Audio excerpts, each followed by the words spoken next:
So hello traders, welcome back to your channel trading university. तो traders, आज की इस वीडियो में हम लोग जो नया आईपीओ रिलीज होने वाला है एमक्यू फार्मास्यूटिकल कंपनी लिमिटेड का, उसका हम लोग आईपीओ का एनालिसिस करेंगे और जानेंगे क्या इस पे लिस्टिंग गेन के लिए ट्रेड करना चाहिए या फिर इसको लॉन्ग टर्म के लिए होल्ड करना चाहिए। चलिए दोस्तों, वीडियो को स्टार्ट करते हैं और जानते हैं कि क्या है ये एमक्यू फार्मास्यूटिकल कंपनी का। तो देखिए, ये कंपनी 1981 में इंकॉर्पोरेटेड हुई थी। MQ pharmaceutical limited and Indian pharmaceutical company है, डेवलप करती है, मैन्युफैक्चर करते हैं, ग्लोबली इसको एक्सपोर्ट भी करती है। ठीक है, काफी सारे इसके प्रोडक्ट्स है। The company has been ranked 13th in domestic sales, means ये बहुत बड़ी बात है कि ये ऑलरेडी एक वेल एस्टैब्लिश कंपनी है। ठीक है, additionally it is the leading pharmaceutical company in gynaecology and HIV antiviral therapeutic area for the MATs September 2023। देखिए, ये जो जिस सेगमेंट में काम करती है वो है आपका इन्फेक्शन का। ठीक है, एंटीवायरल सिस्टम ये बनाती है। अंदर के जितने थेरेप्यूटिक से मतलब होता है कि अंदर की जितने पार्ट्स है उनके ऊपर ये मेडिसिन बनाती है। ठीक है, उसको रिसर्च करती है और डेवलप करती है, उसको मैन्युफैक्चर भी करती है। ठीक है, MQ pharmaceutical has 13 manufacturing facility in India. बहुत बड़ी बात है। These facilities can produce various pharmaceutical and biopharmaceutical products including pills, liquid, injectables and complex ingredients such as serum molecules, iron molecules and etcetera. ठीक है, तो ये काफी अच्छी वेल स्टैब्लिश ब्रांड है। 13 मैन्युफैक्चरर्स की फैसिलिटीज है इंडिया में। तो अभी तक जितना पढ़ के लगा वो सब ओके ओके पे लग रहा है, सब अच्छा लग रहा है। ठीक है, एज ऑफ सितंबर 30, 2023 MQ Pharma employed 552 scientists and operated 5 research facilities in India। काफी बड़ी बात है, इसके पास 552 साइंटिस्ट है जो इनके अंडर वर्क कर रहे हैं, लगातार मेडिसिन डेवलप कर रहे हैं। They had 201 granted patent. ठीक है, सारे मेडिसिन के इनके पास 201 ग्रांटेड पेटेंट्स है। 33 पेंडिंग पेटेंट अभी चल रहे हैं। अभी ये सोचिए 33 इनके पेंडिंग चल रहे हैं। जब ये आईपीओ रिलीज होगा और फिर ये पेटेंट जब रिलीज होंगे एक के बाद एक कि हाँ इस पे इसको मिल गया है, तो आपको ही पता है फार्मा कंपनी में बड़ी बात है, तो मार्केट इसको भी रिएक्ट करता है, ऊपर जाता है। ठीक है, and submitted 102 drug master file. ठीक है, और उसके बाद भी 102 ड्रग है उसको लिए भी सबमिट कर दिया गया है। एज ऑफ सितंबर 30, 2023 the company marketing and distribution network in India was supported by over 5000 field personal. ठीक है, फील्ड पर्सनल मतलब जो एमआरआई होते हैं, ठीक है, एमआर होते हैं जो, वो उनको फील्ड पर्सन कहा गया है। ठीक है, who regularly interacted with the health care provider मतलब डॉक्टर्स जो हैं उनको। Distribution network including over 5000 stockist serve by 37 carry and forward agent. ठीक है, चलिए, अब अभी तक जितना हम लोग कंपनी के बारे में पढ़े उससे ये समझ में आया कि कंपनी एक वेल एस्टेब्लिश ब्रांड है। ठीक है, इसके काफी अच्छा जो मैन फोर्स है वो भी अच्छा है, साइंटिस्ट भी अच्छा है, और सबसे बड़ी बात है ये को अवार्ड भी है, रिकग्नाइज्ड भी है, प्लस ये मैन्युफैक्चर करती है और आपका बनाती है, उसको ग्लोबली एक्सपोर्ट भी कर रही है। ठीक है, तो ये बहुत बेस्ट बात है। अब हम लोग जानेंगे आईपीओ की डिटेल के बारे में। देखिए, आईपीओ जो होगा 3 जुलाई से खुलेगा 5 जुलाई तक के लिए सब्सक्रिप्शन के लिए। ठीक है, फेस वैल्यू 10 रुपए पर शेयर है। प्राइस बैंड जो रखा गया आईपीओ का 960 से लेकर 1008 पर शेयर रखा गया। आपको बिड 1008 पे करनी है, मैक्सिमम पे करनी, 960 पे नहीं करनी। लॉट साइज 14 शेयर का है। टोटल इशू जो इसमें किया जा रहा है 1952 करोड़ का किया जा रहा है, मतलब 1952 करोड़ का इशू शायद किया जा रहा है, जिसमें फ्रेश इशू इसका है 800 करोड़ का। बाकी जितना है वो ऑफर फॉर सेल है। ठीक है, जानेंगे क्यों इतना ऑफर फॉर सेल है, फ्रेश इशू क्यों कम है। जैसे मैंने बताया, हमेशा आईपीओ देखने से पहले आपको फ्रेश इशू और ऑफर सेल का प्रोपोर्शन देखना चाहिए। अगर फ्रेश इशू ज्यादा है ऑफर सेल का में तो ये पॉजिटिव साइन है। बस इस केस में क्या है, दोनों ऑलमोस्ट इक्वल है। ठीक है, तो ये जानेंगे इसके लिए ऐसा क्यों हुआ है।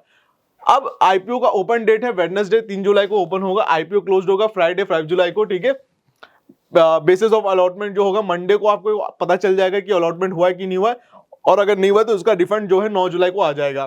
क्रेडिट आपके आएंगे शेयर्स में 9 जुलाई को, और वो लिस्टिंग डेट है आपकी 10 जुलाई को। ठीक है, चलिए फाइनेंशियल इंफॉर्मेशन के बारे में बात करते हैं। तो अगर आप देखेंगे इनका 2022 31 मार्च में इनका जो आपका एसेट था, उनके पास 6063 करोड़ का एसेट था। उसके बाद आपका देखेंगे 2023 में ये बढ़ता है आपका 10% से और 6672 करोड़ होता है।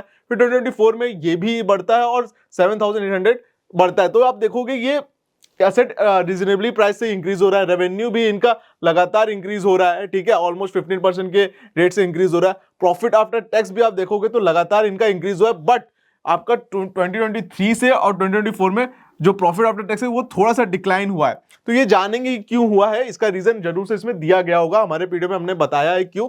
नेटवर्थ इनकी लगातार इंक्रीज हुई है, रिजर्व एंड सरप्लस इंक्रीज हुआ है, और टोटल बोरोइंग आप देखोगे कि ये कम हुई है, तो ये एक पॉजिटिव साइन है। बोरोइंग इनकी कम हुई तो ये पॉजिटिव साइन है, तो बोरोइंग से ज्यादा नेटवर्थ भी है तो ये भी पॉजिटिव साइन है। ठीक है, अब पढ़ लेते हैं। Emcure pharmaceutical limited revenue increase by 11% जो है, ठीक है, अच्छे से इंक्रीज हो रही है। And profit after tax drop by 6% between the financial year between March 31 24 to March 31 2023। ठीक है, 6% का डिक्लाइन हुआ था, वो जानेंगे क्यों।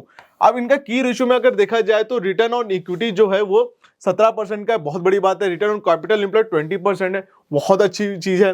डेब्ट टू इक्विटी रेशियो 0.67 है, बहुत अच्छा है, क्योंकि मैंने आपको बताया कई बार डेब्ट टू इक्विटी रेशियो हमेशा 1 से नीचे होना चाहिए। अगर ये 1 से नीचे है तो ये दिखाता है कि मार्केट के पास एसेट ज्यादा है और बोरिंग कम है।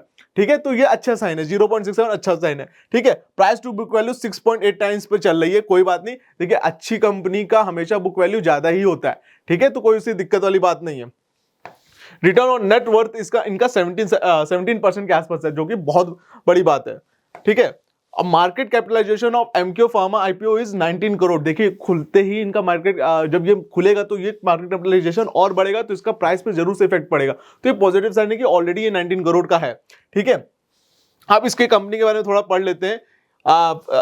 EPL's competitive advantage in the domestic market stem from its differentiated product portfolio। ठीक है, इनके पास पोर्टफोलियो के बहुत सारे प्रोडक्ट हैं। ठीक है, which has allowed it to establish its presence in most of the major therapeutic area. Therapeutic area का मतलब वही जो इन्फेक्शन वाले चीजें होते हैं उस पर ये काम करता है, जो कि इंटरनल इन्फेक्शन हुआ चाहे वो किसी भी एरिया से हो। ठीक है, including gynaecology, cardiovascular, vitamin, minerals and nutrient, HIV, antiviral, blood related and neoplastics across the gynecology, vitamins, minerals, ये सब इसमें जो भी काम करते हैं, इनके काफी ज्यादा इसके प्रोडक्ट पोर्टफोलियो है। आप इसको पढ़ भी सकते हो अपने से। ठीक है, it ranked among the 10 largest pharmaceutical company in India in terms of domestic sale for the MAT financial year 2024। अभी इनको10 लार्जेस्ट फार्मास्यूटिकल कंपनी है ये इंडिया में, ऑलरेडी रनिंग सन फार्मा, डॉक्टर रेड्डी, ये सब रन करें। उससे बाद भी अगर देखा जाए तो ये 10 लार्जेस्ट फार्मास्यूटिकल रनिंग बिजनेस है। तो ये काफी बड़ी बात है, काफी बड़ा ब्रांड है, तो ये पॉजिटिव साइन हम लोग को लग रहा है। इसमें आईपीओ में जरूर से अप्लाई करना चाहिए। ठीक है, इररिस्पेक्टिव इसने डिक्लाइन किया कोई बात नहीं, उसका रीजन हम लोग जब समझेंगे। ठीक है, the company profit margin of 11% FY22 में इनका 11% रहा, 9% FY23 मिला, और आपका FY24 में 7.86% रहा। And return on capital employed margin इनका 30% रहा। ठीक है, फिर 22 और 19% रहा for the referred period respectively. ठीक है, तो अगर आप देखा जाए तो कंपनी का प्रॉफिट मार्जिन इंक्रीज हुआ ईयर, ये थोड़ा नेगेटिव साइन है, but on the basis of return on capital employed ये भी इंक्रीज हो रहा है, डिक्रीज हो रहा है, तो ये भी थोड़े सोचने वाला साइन है। ठीक है, कंपनी ने डिविडेंड भी पे किया, जो कि बहुत अच्छी बात है। शेयर होल्डिंग जो कि आपका प्रोमोटर्स की होल्डिंग जो है वो 98% है आपका पोस्ट आईपीओ। प्लस इसमें सतीश मेहता और सुनील मेहता का जो मैंने देखा है कि बहुत ही अच्छी प्रोमोटर्स है, काफी अच्छे से इसका काम कर रहे हैं। अब इसका ग्रे मार्केट प्रीमियम अगर हम लोग देख लिए तो ये ऑलरेडी 270 रुपीज पे अभी इसका चल रहा है, जो कि ऑलमोस्ट आपका 27% के आसपास इनका इंक्रीज है। ठीक है, तो ऑलमोस्ट 27% इंक्रीज चल रहा है, और हो सकता है ये आगे और भी बढ़े। ये मैं आज जिस डेट को शूट कर रहा हूँ 28 जून को, ये जब यूट्यूब पे आएगा तो उस टाइम हो सकता है और इंक्रीज करे, तो आप इसको जरूर से देख लीजिएगा। ठीक है, ऑब्जेक्टिव ऑफ इशू, ये देखिए बहुत जाना जरूरी कि क्या ऑब्जेक्टिव है इस कंपनी का। ठीक है, कि क्यों इशू लाए, तो company purposes to utilise the net proceed toward the funding the following objective: repayment और a prepayment of all portion of certain outstanding borrowing availed by the company. ठीक है, तो सबसे पहले ये ऑब्जेक्टिव क्या है, ये जो आईपीओ से जो पैसा आएगा, जो 1900 करोड़ आएगा, इससे वो पेमेंट करेगी जो बोरोइंग है, और जो रीपेमेंट कर देगी, मतलब एडवांस में पेमेंट कर देगी जो आउटस्टैंडिंग आने वाली बोरोइंग है। ठीक, आने वाले जो कर्जे हैं। और जनरल कॉर्पोरेट मतलब हो सकता है आपका जो मैनेजमेंट उन्होंने जो है डायरेक्टर उन्होंने कोई लोन लिया तो उनको ये सेटल ऑफ करेंगे इससे। ठीक है, it posted continued growth in top line of the reported period, however it is bottom line posted decline trend with the higher provision और interest and depreciation। ठीक है, आप देखिए हायर प्रोविजन रेट से इनका जो वो आपको वो आया था, लॉस आया था, वो इसकी वजह से मतलब इंटरेस्ट में जो इंक्रीज हुआ है, प्लस आपका डेप्रिसिएशन जो स्टॉक्स का हुआ, उनको फिर से उनको पे पैसा लगा होगा, इसलिए वो प्रॉफिट में डिक्रीज हुआ था। Based on FY24 earning the issue appear fully price investor may park fund for the medium to long term, इसमें आप पैसा लगा सकते हैं मीडियम टू लॉन्ग टर्म में। The company is one of the leading pharma company having niche products and serving global market. ठीक है, it is marked growth in its top line and but the bottom line posted decline trend due to higher interest rate and depreciation cost। ठीक है, तो इसमें जो ये leading एक company है, पर इसमें क्या हुआ है कि जो इनका जो डिप्रिसिएशन हुआ एसेट का, उस पर इन लोगों ने काफी पैसा लगाया हुआ है ताकि उसको सही किया जाएगा, तो इसीलिए उनका जो प्रॉफिट्स है वो चीज कम हो गई होगी, इसलिए उनको ये डिक्लाइन हुआ। अदरवाइज इसकी कुछ में इसमें कोई भी खराबी नहीं है, इसको आप जरूर से listing gain plus long term के लिए भी लगा सकते हैं। Based on FY24 earning the issue appear fully price, reduction in dept cost, dept post IPO will improve it bottom line, investor may park fund for the medium to long term. ठीक है, तो आप इसको IPO को जरूर से लगाइए, ये IPO बहुत ही अच्छा है, एक फार्मास्यूटिकल कंपनी में है, प्लस ये एकदम आपका वेल नोन ब्रांड है, अच्छे एरिया में ही काम करती है। तो आई होप आपको वीडियो में समझ में आएगा कि इस IPO में आपको इन्वेस्टमेंट करना है कि नहीं करना है। अगर आपको वीडियो इंटरेस्टिंग लगी हो तो प्लीज चैनल को सब्सक्राइब करिए, वीडियो को लाइक करिए। हम लोग मिलते हैं अपने नेक्स्ट वीडियो में। एंड अगर आपके पास डीमैट अकाउंट नहीं है तो लिंक डिस्क्रिप्शन बॉक्स में दे रखी है, आप वहां से जाके उसको ओपन करा सकते हैं, अपने डीमैट की जर्नी को स्टार्ट कर सकते हैं एंड IPO में आप पैसा लगा के अपने पैसे को बढ़ा सकते हैं। तो चलिए दोस्तों, हम लोग मिलते हैं अपने नेक्स्ट वीडियो में।